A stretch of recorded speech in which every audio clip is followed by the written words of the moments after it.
सच्ची और अच्छी खबर लखनऊ दर्पण न्यूज।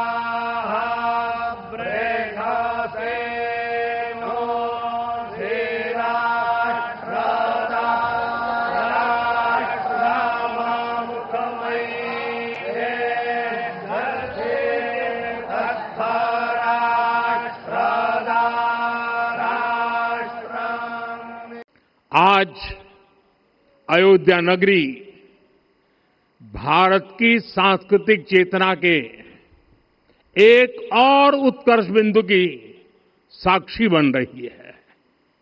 आज संपूर्ण भारत, संपूर्ण विश्व राममय है।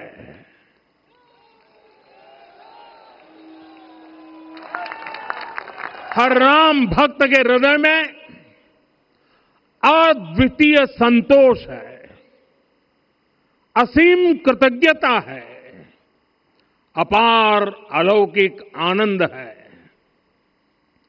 सदियों के घाव भर रहे हैं, सदियों की वेदना आज विराम पा रही है। सदियों का संकल्प आज सिद्धि को प्राप्त हो रहा है। आज उस यज्ञ की पूर्णाहुति है जिसकी अग्नि 500 वर्ष तक प्रज्वलित रही। जो यज्ञ एक पल भी आस्था से डिगा नहीं, एक पल भी विश्वास से टूटा नहीं। कभी अयोध्या विकास के पैमानों में बहुत पीछे थी। आज अयोध्या नगरी यूपी के अग्रणी शहरों में से एक बन रही है। साथियों, 21वीं सदी का आने वाला समय बहुत महत्वपूर्ण है। आजादी के बाद के 70 साल में भारत विश्व की 11वीं सबसे बड़ी अर्थव्यवस्था बना। 70 साल में 11वीं। लेकिन पिछले 11 साल में ही भारत विश्व की 5वीं सबसे बड़ी अर्थव्यवस्था बन चुका है। और वो दिन दूर नहीं जब भारत विश्व की 3री सबसे बड़ी अर्थव्यवस्था भी बन जाएगा। आने वाला समय नए अवसरों का है, नई संभावनाओं का है।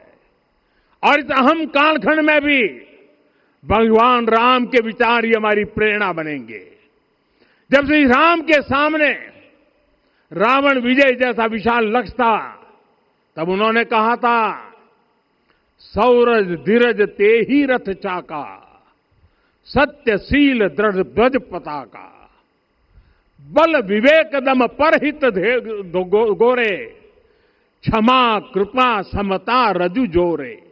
यानी रावण पर विजय पाने के लिए जो रथ चाहिए, शौर्य और धैर्य उसके पहिए हैं, उसकी ध्वजा सत्य और अच्छे आचरण की है, बल, विवेक, संयम और परोपकार इस रथ के घोड़े हैं।